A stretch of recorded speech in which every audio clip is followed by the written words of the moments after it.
Hoje nós vamos falar sobre as variedades de grama, implantação de gramados no paisagismo residencial e também esportivo. Essa palestra foi retirada das apresentações do representante da Itogras, que é um dos maiores representantes, que é um dos maiores fornecedores de grama do Brasil.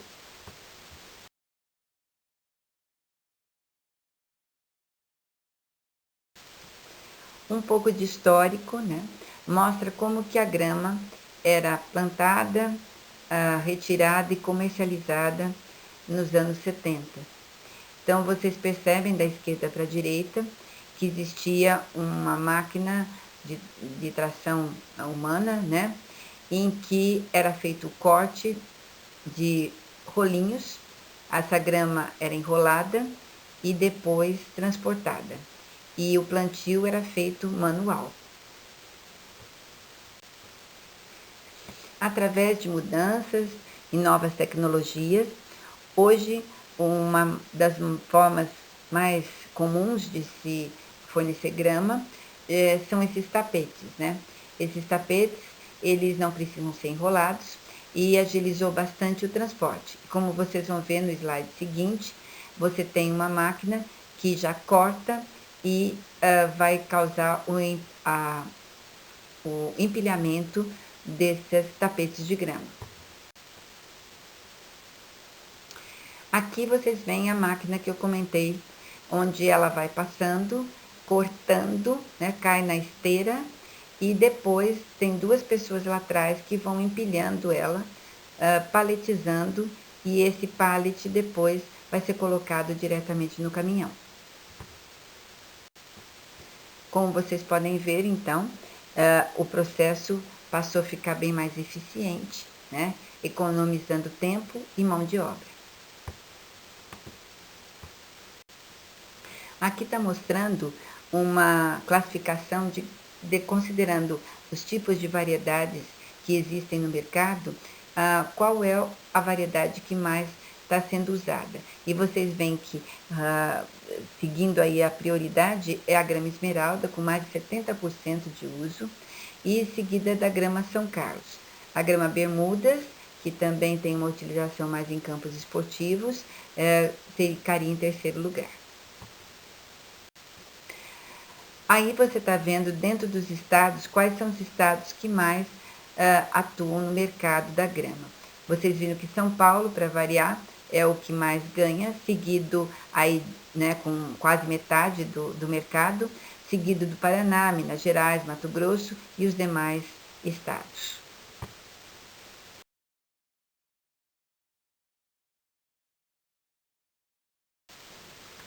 Então, essa firma Itogras, que como vocês viram, ela está desde 1975, nesse slide está mostrando os locais de produção, né, onde tem, em que estados que nós temos a produção de grama via Itogras. Como vocês estão vendo, é espalhada pelo Brasil inteiro, mas com uma concentração maior no Sudeste. Cabe ressaltar que esses plantios de grama são todos irrigados, né? Normalmente por pivô central.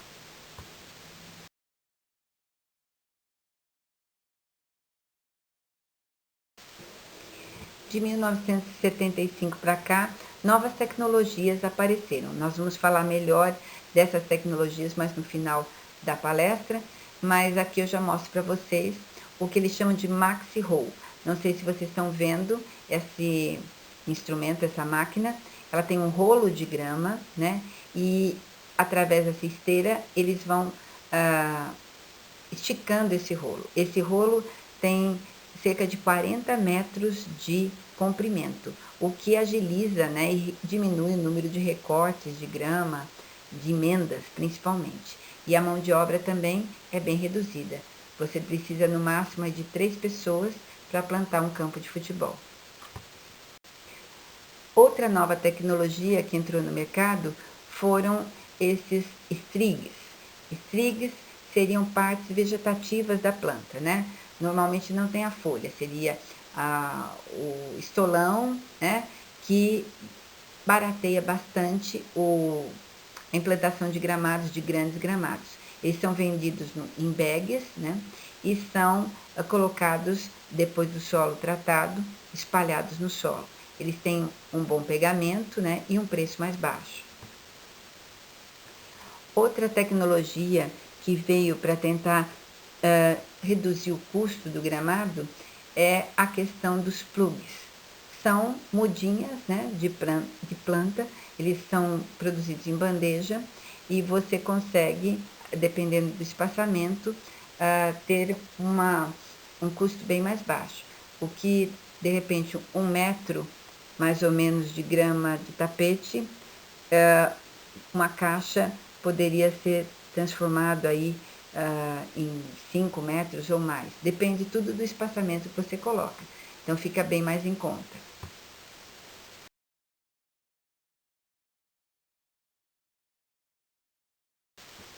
Aqui então a Itogras está colocando quais são as gramas, as principais gramas que estão no mercado. Então você vai ver a Santo Agostinho, né, que não estava naquele ranking. Hoje a Santo Agostinho é mais usada a nível de locais do litoral.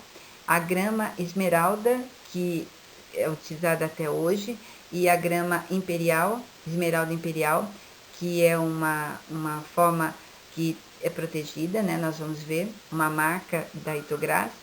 E a grama Bermudas com os seus híbridos, principalmente o Celebration, que é um dos últimos produzidos, e a grama São Carlos, que tem como algumas características o fato de tolerar um pouco mais de sombra do que as demais.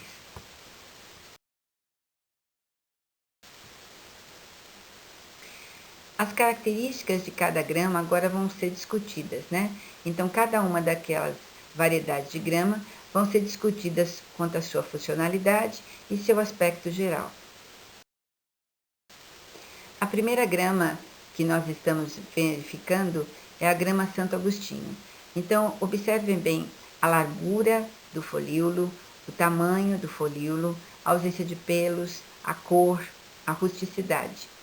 Essa grama também foi chamada como grama inglesa. Ela tem folhas médias a largas e um verde escuro, perto das demais gramas que a gente vai ver. E bastante estolões e bastante rusticidade. Essa grama é recomendada para jardins residenciais, tá? Algumas situações como casa de campo e principalmente praia. Ela tem uma certa tolerância à salinidade. E ela também tem uma certa tolerância a regiões, a áreas, entendendo, por favor, que a... Bem, agora nós mudamos para a grama esmeralda. Essa grama, ela é uma das mais comercializadas desde o início da Itogras até hoje no Brasil e basicamente no Brasil inteiro, né? Principalmente da região sudeste e agora até na região nordeste.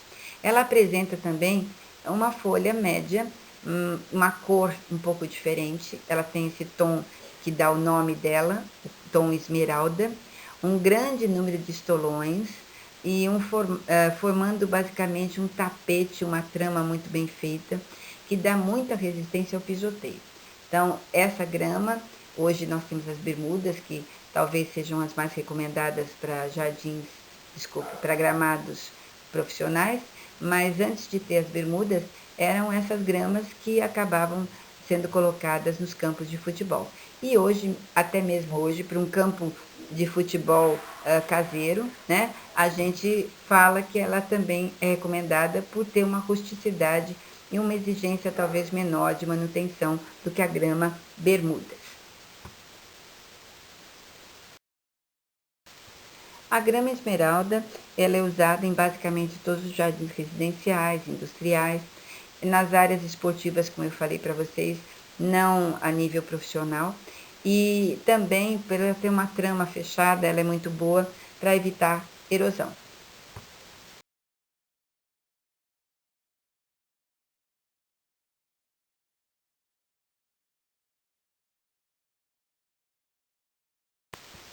Então, como vocês viram anteriormente, alguns estádios, né, de Belo Horizonte eram feitas com essa grama esmeralda. Atualmente, nós temos o grupo das bermudas, que são híbridos, né, que basicamente têm um crescimento muito intenso e que aceitam bastante o pisoteio, como vocês vão ver a seguir. Bom, essas gramas, em termos de largura de folíolo, vocês vão ver que é a folha mais estreita, né? Ela é bem estreita, ela tem um verde também intenso, e isso depende também da adubação. Seria uma das gramas que exige bastante cuidado, principalmente na adubação. Ela dificilmente tolera sombra, você vai ver que tem alguns híbridos, como o Celebration, que tem um pouquinho mais de tolerância, mas ela prefere sol pleno, tá? Exige bastante luminosidade e tem um crescimento excelente, rápido e uma resistência muito grande ao pisoteio. Daí a sua recomendação, como nós vamos ver no slide seguinte, né? Que é a recomendação principalmente para campos esportivos, devido à alta capacidade de crescimento e regeneração.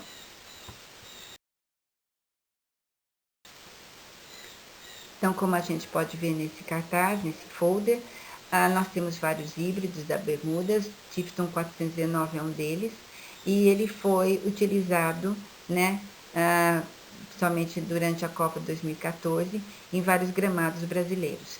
E ele é recomendado não só para o gramado de campos de futebol, como campos de golfe e outros demais também de polo, né, até mesmo alguns campos de tênis. Celebration é um dos híbridos das bermudas que tem algumas características que são talvez favoráveis, né? E talvez tenha dado uma certa vantagem dentro dos híbridos da bermuda. O resto ela é muito parecida, ela tem a folha estreita, um verde talvez um pouco mais azulado, mas é um verde intenso, né? E essa folhinha fina, essa cor dá um acabamento mais refinado, mais bonito. Tem um melhor desenvolvimento dentre as bermudas, tá? Comparado às demais bermudas, tem um desenvolvimento mais intenso à meia sombra. E talvez por isso ela tenha sido, às vezes, escolhida em algumas situações.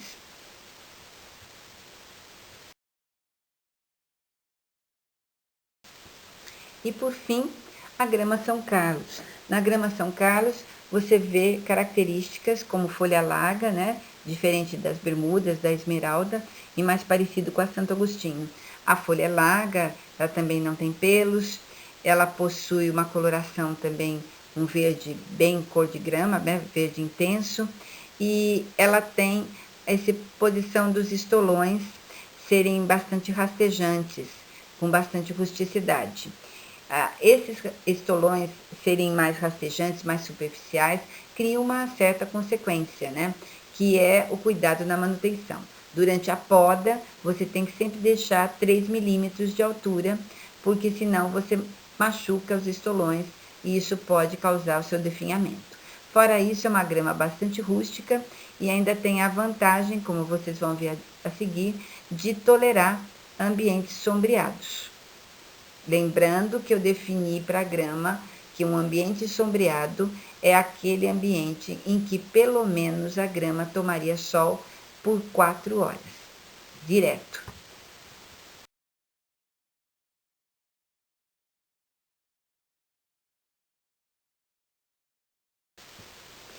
A grama esmeralda imperial é uma variedade nova de grama lançada na Itogras. Ela foi lançada inicialmente nos Estados Unidos e passou para o Brasil. Esse agora aí, na verdade, já faz alguns anos, mas é a primeira variedade 100% nacional e protegida por lei. Então, qual que é a diferença entre a grama esmeralda e a esmeralda imperial? A esmeralda ela é um pouco mais utilizada, né, em termos de história, mas a esmeralda imperial, ela é uma variedade que você não pode, sem autorização prévia, produzir, porque ela tem vamos dizer assim, um registro, né? E você também tem um pouco mais de rusticidade, como nós vamos ver a seguir.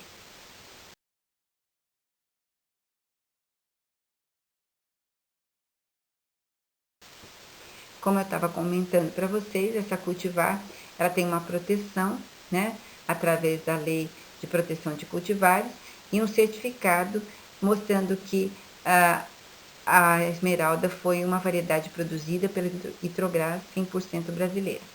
Ela não pode, então, ser multiplicada sem autorização prévia. Em compensação, a esmeralda é de domínio público, né?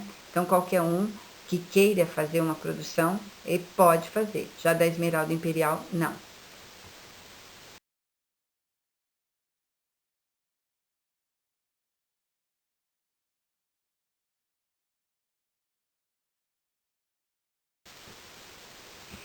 Então, aqui você vê uma comparação.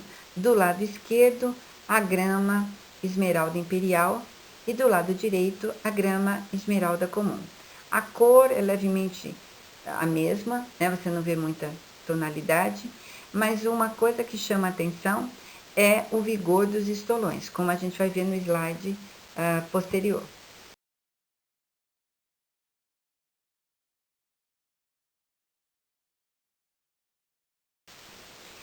Bom, pessoal, eu aproveito essa imagem para mostrar para vocês o que é um estolão.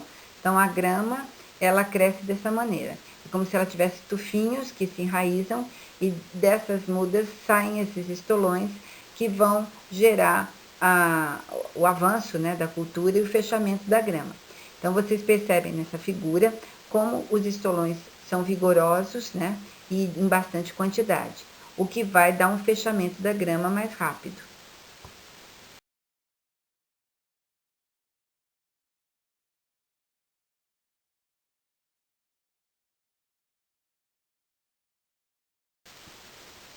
O fato de ter um fechamento mais rápido, né, vai fazer com que, durante a comercialização, nós também temos a vantagem dos tapetes serem mais firmes, o que diminui as perdas por quebra de tapete e coisas parecidas. Consequência dessa rusticidade a gente vê nessa foto, né? Na parte de baixo você vê que a poda foi bem drástica, né? E mostrando que esse campo, a parte de cima que não foi podada, passou do ponto, né, de poda. A grama estava já muito grande. Algumas variedades, quando chegam nesse ponto, elas não têm a mesma capacidade de recuperação e não aceitam isso.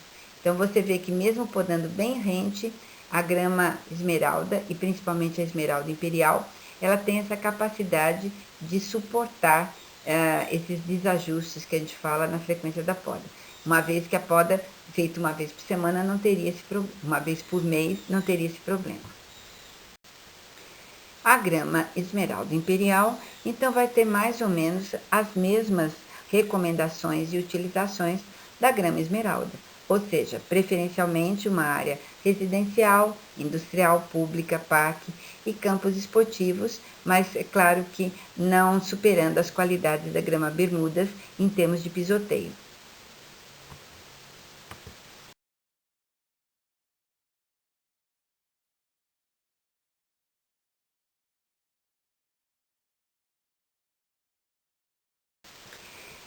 Nessa prancha, a gente compara a tolerância, né, das 5 variedades de grama produzidas pela Itogras.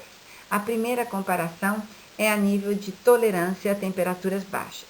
Então, você vê aqui de baixo para cima, né, um aumento gradual da tolerância. Então, aqui nós vamos ter o seguinte: quem tolera mais, né, a temperatura baixa é São Carlos e Santo Agostinho.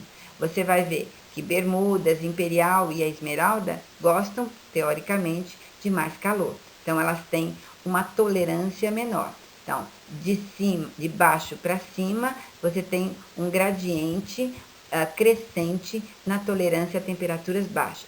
Se eu fosse escolher, eu ficaria entre São Carlos e Santo Agostinho, no caso de fazer um jardim, em locais onde você tem, como no sul, temperaturas mais baixas. O oposto é inversamente proporcional, né? Então, você encontra que quem gosta de temperaturas altas, né, estaria aqui as bermudas, né? Em segundo lugar, a esmeralda imperial, a esmeralda, e, por fim, São Carlos e Santo Agostinho embaixo.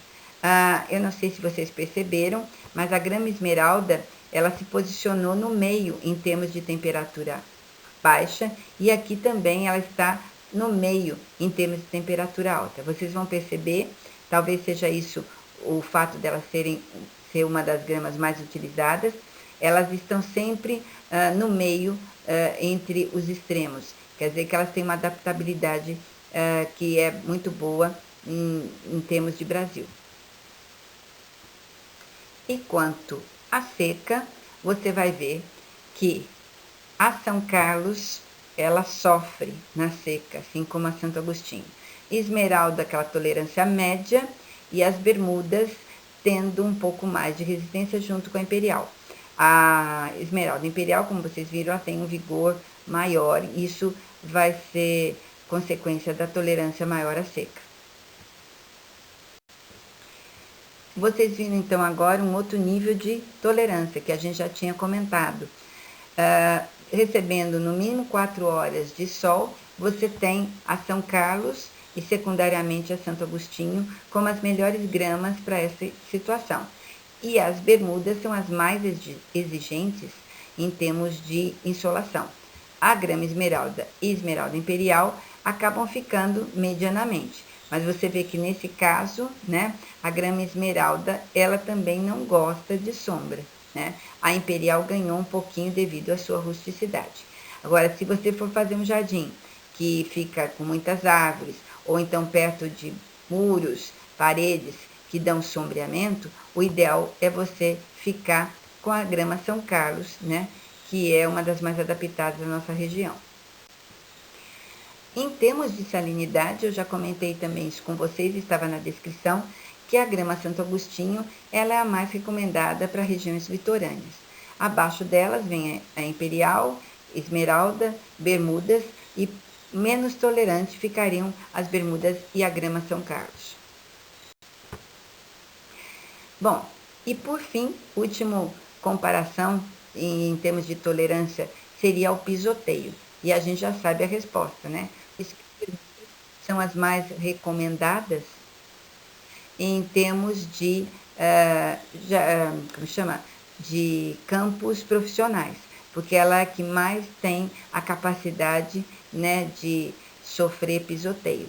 Seguindo ela seria a Imperial e a Esmeralda. E as que têm menor tolerância seriam a São Carlos e a Santo Agostinho. Não quer dizer, como toda grama, aceita o pisoteio. Nós estamos falando de um uso a nível esportivo, né? Para uma residência, todas aceitariam, teriam o mesmo grau de tolerância.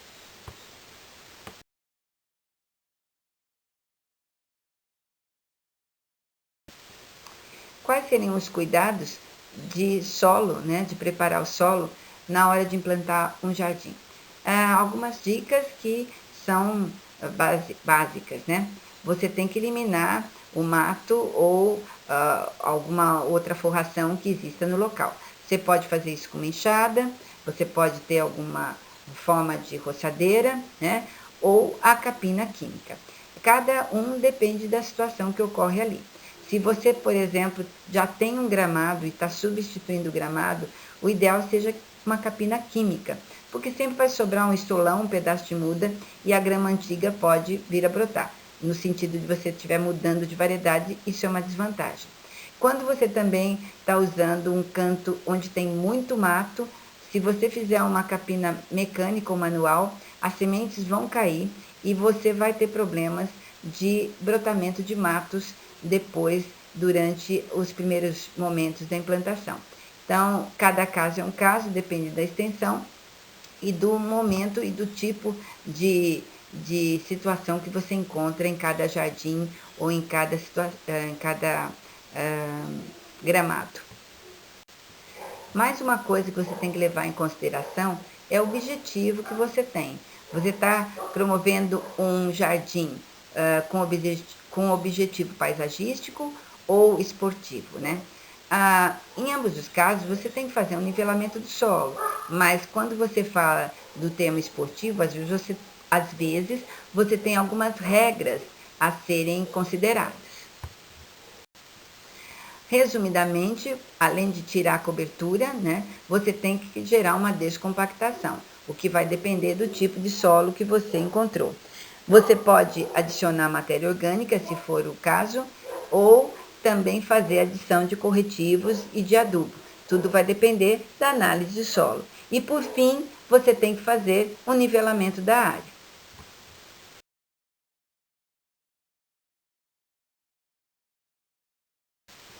Pensando inicialmente na questão de adubação, você tem como resultado aí da fertilidade do solo a necessidade de às vezes fazer a calagem desse solo e sugere-se que a adubação seja uma adubação rica em fosfato. E na implantação do seu jardim não é adequado que você use nitrogênio. O excesso de nitrogênio, como a gente já aprendeu, aumenta a suculência das plantas, ela cresce, né? Mas ela não dá tempo da célula ter o espessamento secundário da parede, ou seja, fica uma planta fácil de ser penetrada por patógenos, né? E do ponto de vista fisiológico, uma planta imatura. O fosfato, por sua vez, entre as inúmeras funções dele, né, tem também a capacidade de estimular o enraizamento. Então, naquela inicial, na implantação do jardim, é bom você usar alguma formulação tipo 0,10,10, 0,20,20, que seja rica em fosfato e potássio, porque o potássio ainda por cima aumenta a resistência da planta. Normalmente, a adubação de nitrogênio a gente faz depois por cobertura, né? E você vai ter de verificar qual a forma que você quer fazer uma adubação de liberação rápida ou de liberação lenta, dependendo da situação.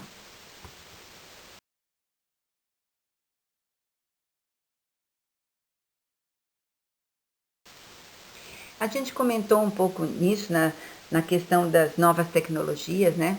Então, hoje, como é que eu posso plantar grama? Quais são as formas de propagação de grama, né? O primeiro exemplo que eu mostro para vocês é o mais comum, né? Que é na forma de tapetes. Cada 4 tapetes formam 1 metro quadrado. Esse tapete, ele vem com um tamanho padronizado, e ele vem certificado. Então, ele não vem com plantas daninhas, com nenhuma praga ou doença. Essa é a vantagem de você comprar de um plantio certificado, como afirma tradicional da Itográfica. Bom, esse é o plantio em tapetes. Você recebe ele, estica ele no campo já feito o nivelamento e só grudar as placas. No máximo, você usa uma faquinha para fazer os recortes quando necessário. Outra forma de propagação, né, de mudar, ou melhor, de plantar grama, é através dos plugs. Então, você vê que um plug, ele é uma mudinha, né? Ele é vendido nessas bandejas, né? E ele tem a vantagem de já estar enraizado, ele tem um fácil pegamento e ele é indicado, como vocês vão ver, para grandes extensões, né? Em termos principalmente econômicos. O fato é o tempo, né? Quando você planta em placa, você já tem um gramado pronto. Quando você planta em plugs, você vai depender, o tempo de fechamento do seu gramado vai depender da distância que você coloca, do espaçamento entre os plugs. Então, vocês estão vendo um estádio de futebol sendo plantado com essa tecnologia. Então, vocês estão vendo o número de pessoas envolvidas, né? Vocês veem que tem uma ferramenta que faz o buraco e manualmente, né, os funcionários vão colocando um plug em cada buraquinho para que seja feita toda a área. Vai demorar tempo e mão de obra. Aqui vocês estão vendo o espaçamento utilizado nesse campo, né? E a consequência depois de 30, 60 e 90 dias. Então, vocês vão ver que com 90 dias é que você tem esse gramado totalmente fechado e as tramas, né? Os estolões já conseguiram fechar o gramado. São as próximas imagens.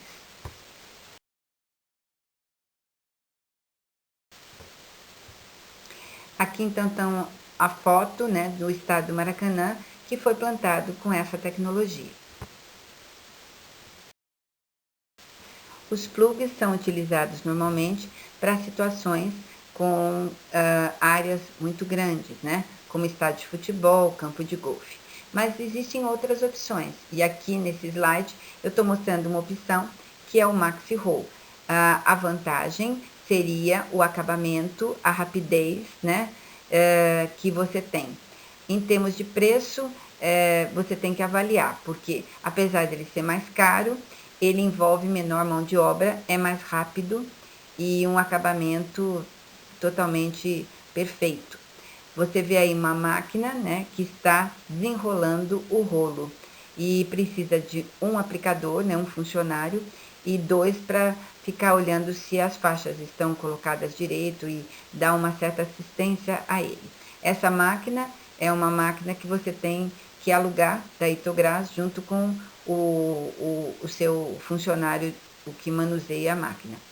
Mas esse rolo, como a gente vai ver em figuras posteriores, ele tem em torno de 40 metros de comprimento e 70 centímetros de largura, tá? Eu posso traduzir a vantagem desse método pela rapidez, né? É rápido, você imagine um campo de futebol, né? De vez de ser aplicado na forma de tapetes ou mesmo de mudinhas, você consegue preencher esse campo com mais facilidade, com menor mão de obra, e é muito importante para áreas, né, que eu tenha necessidade de fazer rapidamente.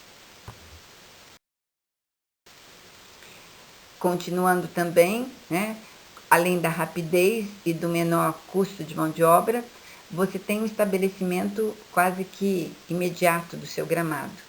Você não tem emendas quando você compara com aqueles tapetes menores, né? E o equipamento de plantio mantém o nivelamento. Bem ou mal, quando você faz os buracos para pôr os plugs, você acaba mexendo em pequena escala, mas no nivelamento. O fato de você esticar a grama não muda o nivelamento, principalmente o importante isso nos campos de futebol.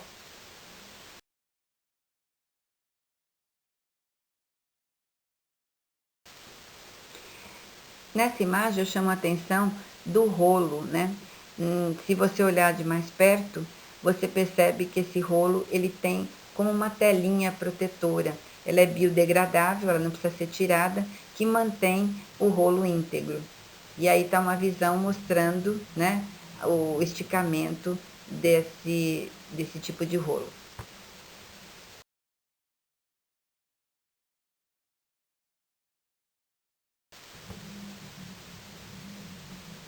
Aqui você vê o rolo inteiro, dá para ver bem essa telinha que mantém a forma, né?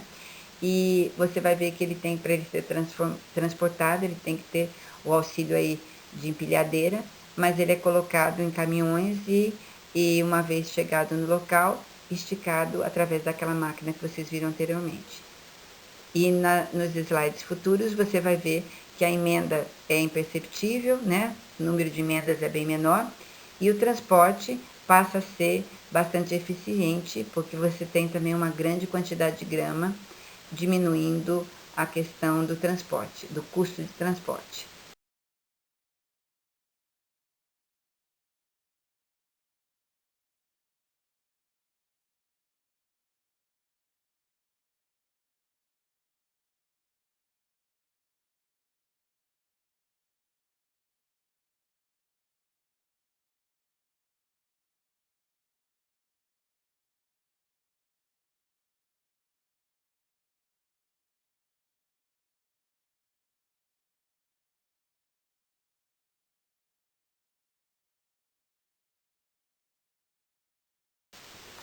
Além de campos de futebol, que é um dos principais usos, quando principalmente tem pressa, que foi a época de 2014, onde nós sediamos a Copa do Mundo, né? O Maxi Roll também tem outras alternativas, que é o plantio em taludes, em locais de declividade.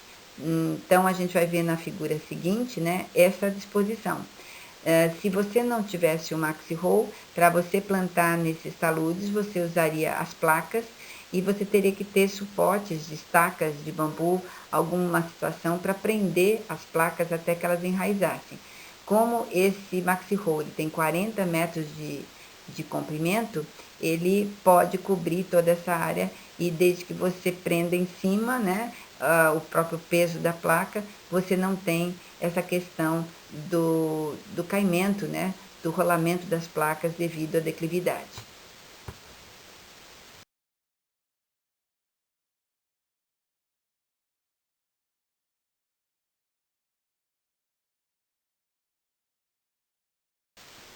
Uma outra forma de se produzir grama, né, de se plantar grama, é através desse que eu chamo de sprigs.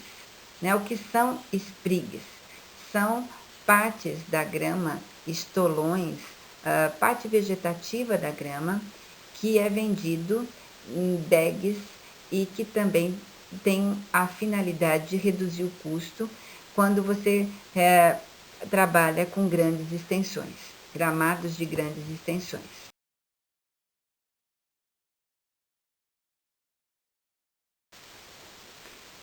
Como vocês estão vendo aí, né, o que é o sprigs? Sprigs. Sprigs são partes, como está escrito aí, viáveis da grama de propagação, que seriam? Seria essa parte que você vê, que a gente está vendo aí, estolão, os rizomas da grama. E sua utilização, ela tem como principal objetivo e vantagem a redução do custo, né? Aqueles bags cheios de estolões e partes vegetativas, que a gente chama de sprigs, é colocado no trator e duas pessoas vão puxando e espalhando essas partes, né, da planta em cima do campo já nivelado e trabalhado.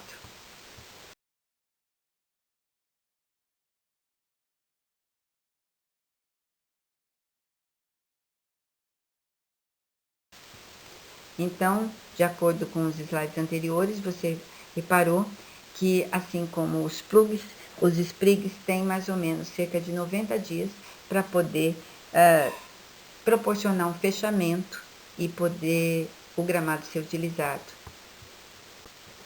Como a gente viu no início, para você definir os cuidados de plantio, você tem que saber o seu objetivo. Se é um jardim comercial, desculpe, um jardim residencial ou se é um jardim esportivo. Quando você fala em jardins esportivos, você tem algumas regras e definições necessárias para que o seu gramado tenha a eficiência, né, buscada.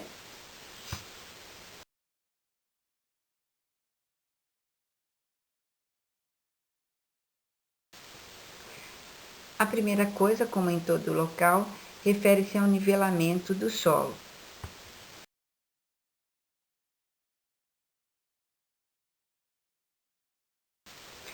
O nivelamento do solo de um campo de futebol tem regras, né?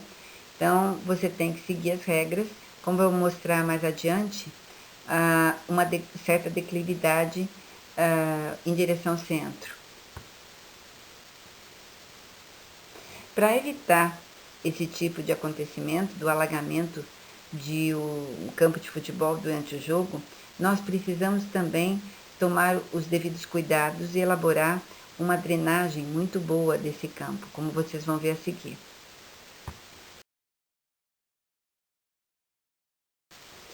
A espinha de peixe é um dos sistemas mais utilizados para promover uma boa drenagem nos campos de futebol.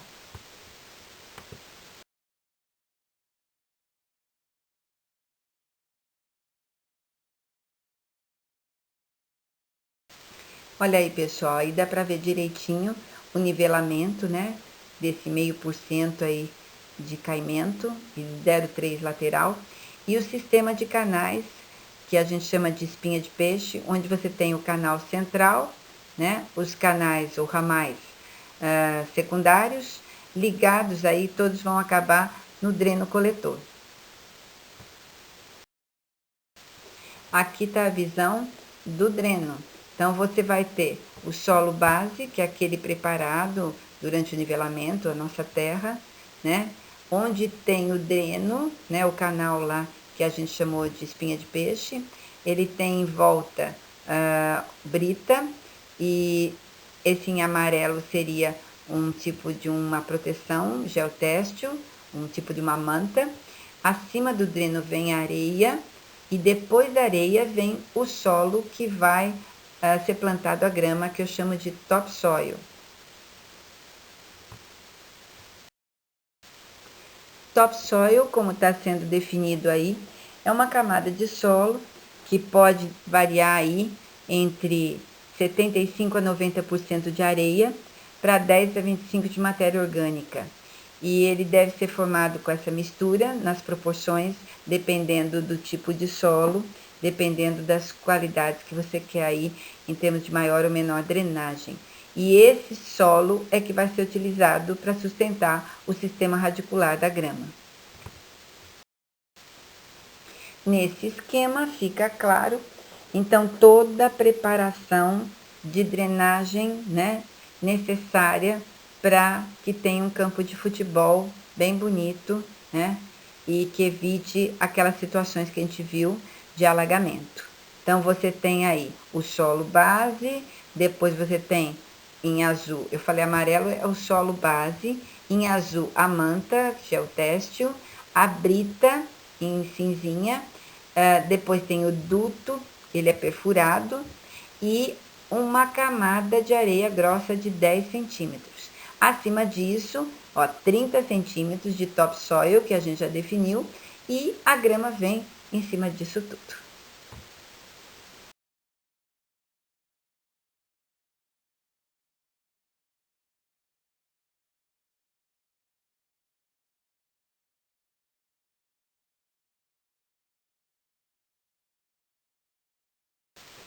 Assim como nos campos de futebol você tem que ter tecnologia para plantar, você também tem que ter isso nos campos de golfe. Como você viu anteriormente, nos Estados Unidos, campos de golfe são muito utilizados, é um esporte realizado pela maioria dos americanos. Mas essa tendência também tem entrado no Brasil, e principalmente muitos resorts, eu vejo isso no Nordeste, tem campos de golfe e estão estimulando esse esporte a nível nacional. Aqui está mostrando um esquema, né, do campo de golfe, onde você tem áreas gramadas, né, e determinadas áreas vão ter necessidade de algumas variedades específicas de manutenção específica. Em termos de implantação, você vai ver que é mais ou menos a mesma coisa. Você tem que ter uma drenagem, né? E tem que também ter o topsoil para que o gramado seja mais fácil de ser conduzido.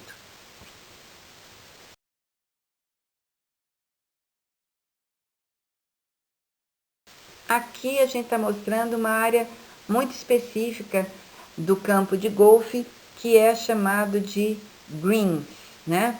É a hora ali onde a bolinha tem que entrar no buraquinho e o fechamento do jogo.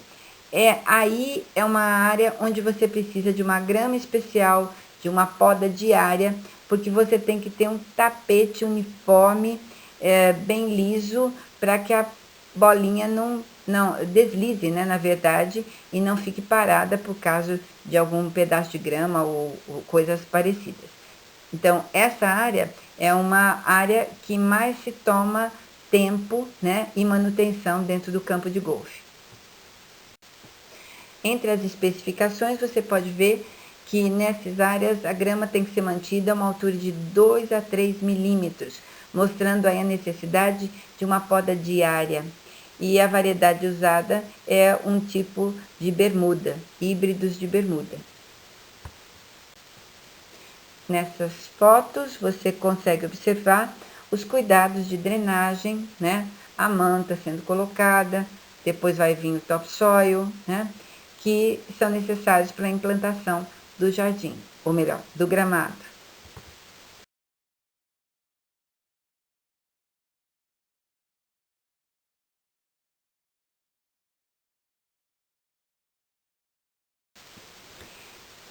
Neste caso específico, você vê a produção ou melhor, o plantio usando a tecnologia dos plugs.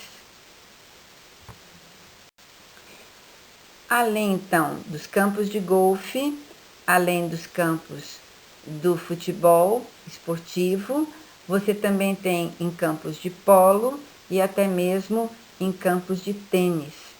Então, você vê que o gramado esportivo passa a ser uma vertente cada vez mais pedido, né? E uma utilidade maior da grama dentro da parte esportiva.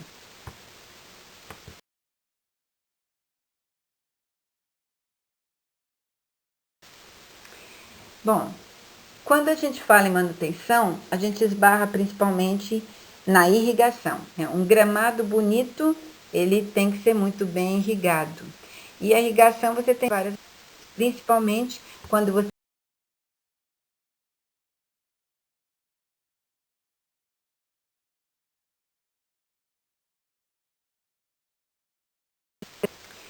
também faz parte da manutenção, principalmente de gramados mais antigos, né? Que tenham alguma forma de compactação depois de muito uso, a questão da aeração. Então, você tem esses aparelhos, né, que são acoplados ao trator, que é chamado de pino oco. Eles vão perfurando o gramado e promovendo a aeração desse gramado. Para se ter um gramado bonito, além de irrigado, né, você tem que ter a manutenção e a poda constante de grama. E aqui eu estou mostrando para vocês duas maneiras de se cortar grama.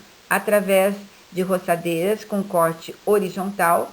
Na figura seguinte você vai ver que são duas lâminas que giram horizontalmente e fazem o corte da grama.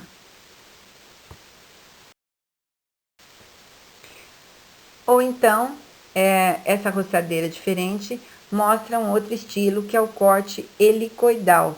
Então, tem uma hélice que vai girando e cortando a grama. Essas máquinas, além do corte de grama, elas são responsáveis por fazer aquelas listras coloridas nos estádios de futebol. Ou seja, dependendo da rotação, do giro dessas lâminas, elas vão penteando, vamos dizer assim, a folha para um lado ou para o outro. Se você observar na folha da grama, o lado de cima é mais verde, mais brilhante do que o lado de baixo. Então, quando essa máquina vai passando e penteando todas as folhinhas para cima, fica um tom de verde. Se você passar ao contrário, é como se você erguesse a folha, né, ela, da parte de trás, ela vai ficar com um tom mais claro. E é isso que dá a cor das faixas. Se você for ver de perto, você não consegue discernir isso, mas de longe dá uma diferença bem grande, né? Na verdade, isso é feito através dessas roçadeiras especiais com corte helicoidal.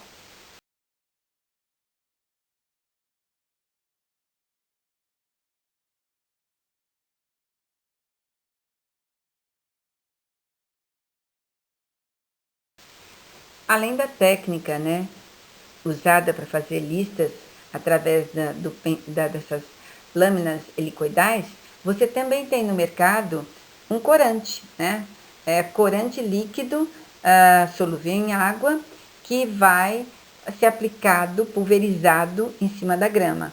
Ele não é tóxico e ele é uma solução quando você tem pressa e a sua grama não está bonita. Vamos supor que você vai dar uma festa e a sua grama está amarelada, descolorida, você passa um corante e ela acaba ficando verdinha e bonitinha. É um resultado que pode ser usado em várias situações, desde a residencial até um gramado esportivo, industrial. Mas é claro que com o tempo, como é solúvel em água, esse pigmento vai descolorindo, assim como tingir o cabelo. Bom, pessoal, aqui vocês estão vendo que, principalmente nos estádios mais novos, você tem uma parte coberta da arquibancada. E isso gera um sombreamento maior. Na imagem, logo abaixo dessa do homem, que está com o aparelho medindo a intensidade de luz, vocês podem ver que quanto mais azul, menos sol tem, menos luminosidade tem. E ali onde está amarelo e laranja, seria a luminosidade maior. Isso quer dizer, o centro do gramado ele vai receber mais luz e as bordas menos luz. E isso é um problema, né? Porque quanto menos luz, menor desenvolvimento, menor fotossíntese, e você vai ter que adaptar isso para alguma situação. E aí, logo após, a gente vai ver algumas soluções, né, desenvolvidas, principalmente depois da Copa 2014, para resolver isso. Nesse caso, você vê o uso de iluminação artificial. Então, esses suportes, né, eles são deslocáveis e eles vão girando, passando por todo o campo, aumentando a luminosidade e aumentando, no caso aí, a fotossíntese, o vigor da planta, já que ela tem, em alguns locais, pouca luminosidade. Outra saída, principalmente em países de clima temperado, onde o inverno você tem, além de tudo, né, uma condição climática diversa, é usar algumas forrações gramíneas que são semeadas no meio do gramado, elas germinam, elas são de inverno e elas têm uma vida curta. Então, logo depois elas vão ter lá os meses de 3, talvez 4 a 6 meses no máximo, alguns meses, eu não sei exatamente, mas como uma planta anual, elas vão fenecer e vai justo cair o verão, onde a grama já está mais vigorosa. Então, isso daí é uma forma de você melhorar, né, a cobertura, mesmo se a grama não tiver nas condições favoráveis.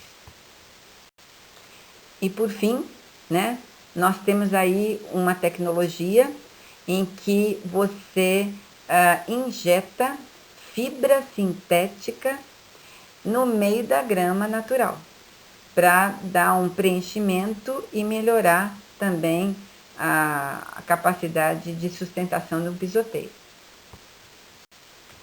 Outro problema que às vezes o gramado enfrenta e que depende de uma boa manutenção é o ataque de pragas e doenças. Então nós vamos ver aqui a seguir as principais formas de pragas e doenças que podem atacar os gramados, tanto residenciais como comerciais.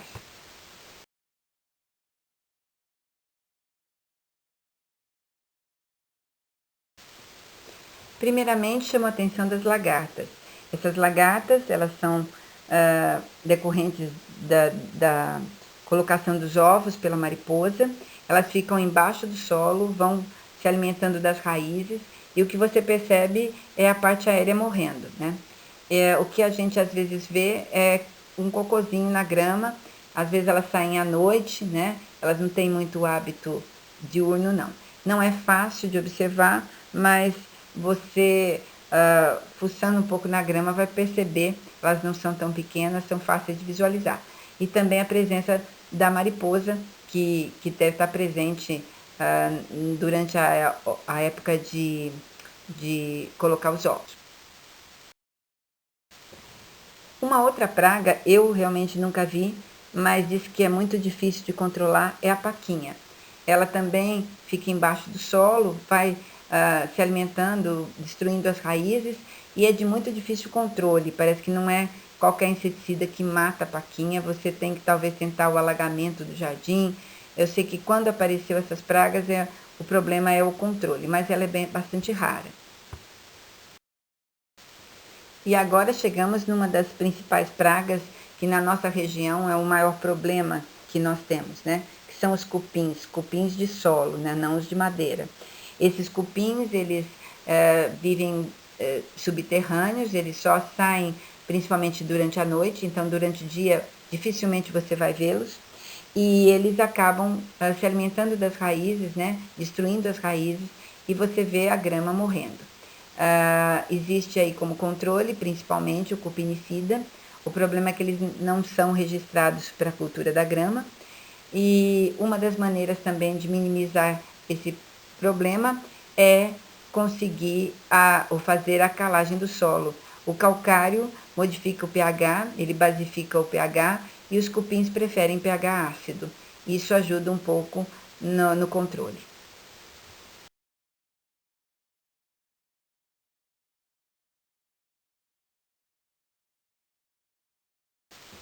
Entre as doenças citadas como importantes, você tem a risoctoniose, que é uma doença causada por um agente causal Rhizoctonia, um fungo de solo, e tem esse sintoma específico. São manchas no jardim que parecem que a grama está secando, né? Manchas secas, amareladas no jardim. O processo é normalmente esse, né? Como é uma podridão de raiz, começa a murchar, amarelar e secar.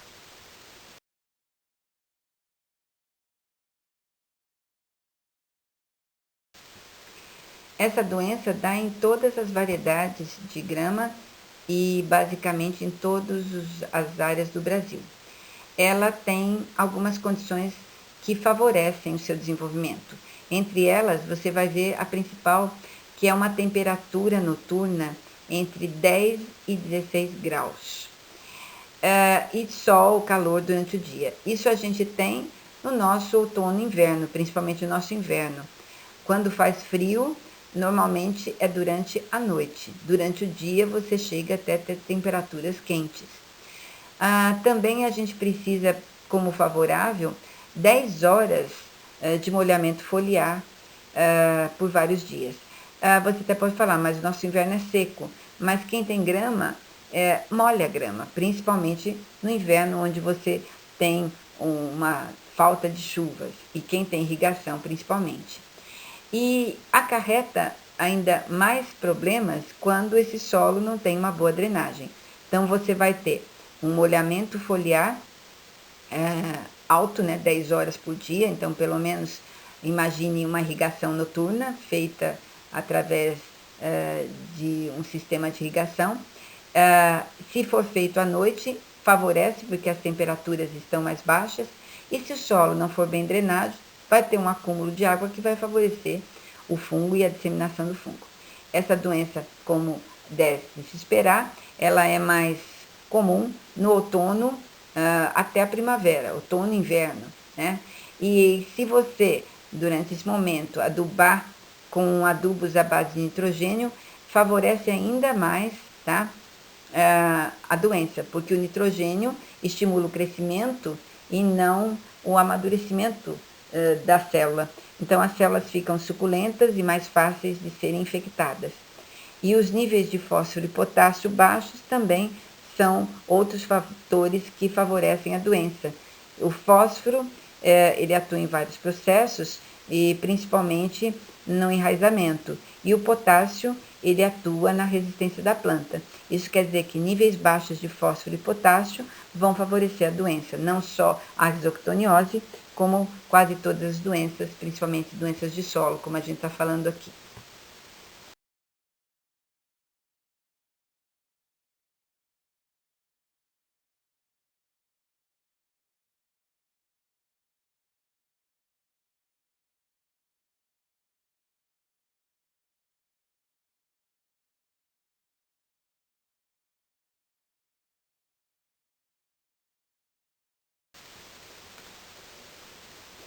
O controle, não existe um controle eficiente curativo, né?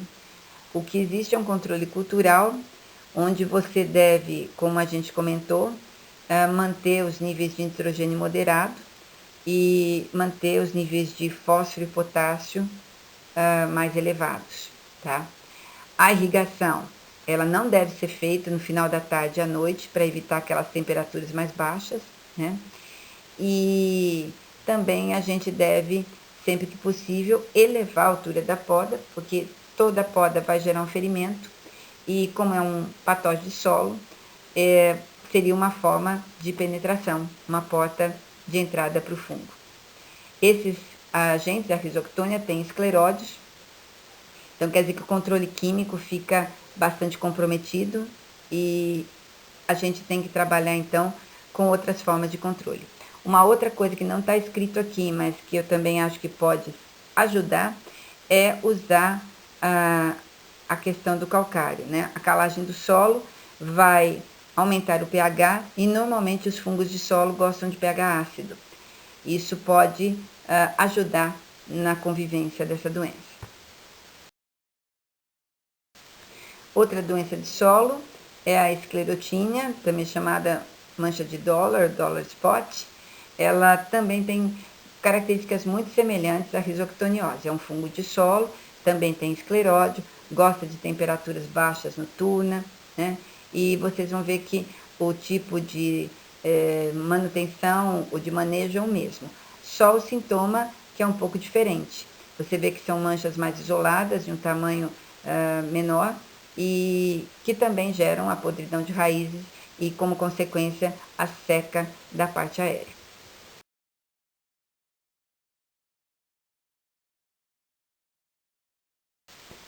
Finalizando essa parte, além das doenças, nós temos algumas plantas daninhas. Então, como vocês podem ver aqui, as principais plantas daninhas seria aqui nomeada, né, a questão da tiririca e do trevo, né, o oxalis.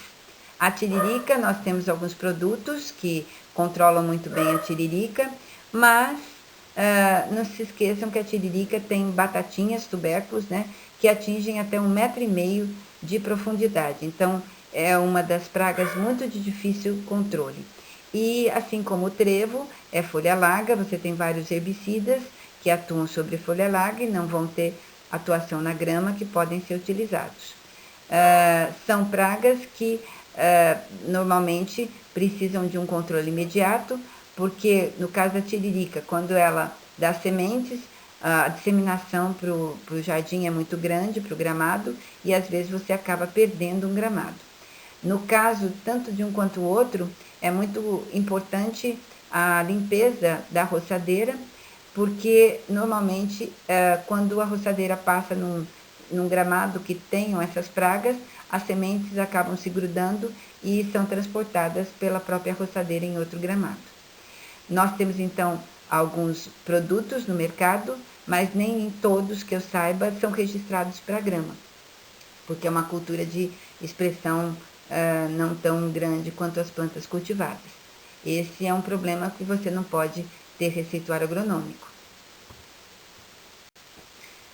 Finalizando essa apresentação, só chamo a atenção do potencial do agrônomo dentro da área de gramas e gramados. Assim como você está tendo aula de paisagismo, você tem a atribuição de exercer esse trabalho como projetista, né? Então você pode projetar e executar os campos de golfe, futebol, até mesmo na questão do paisagismo. Se você for um paisagista e trabalhar em basicamente quase que 100% dos jardins que você fizer vai ter um gramado, a não ser que seja um jardim de inverno, um pequeno jardim. Você pode ter, a não ser só ser projetista, você pode ter uma empresa executora, onde você não só projeta, como também executa o plantio e implementação dos gramados, tanto residenciais como comerciais. Você pode se especializar simplesmente na manutenção.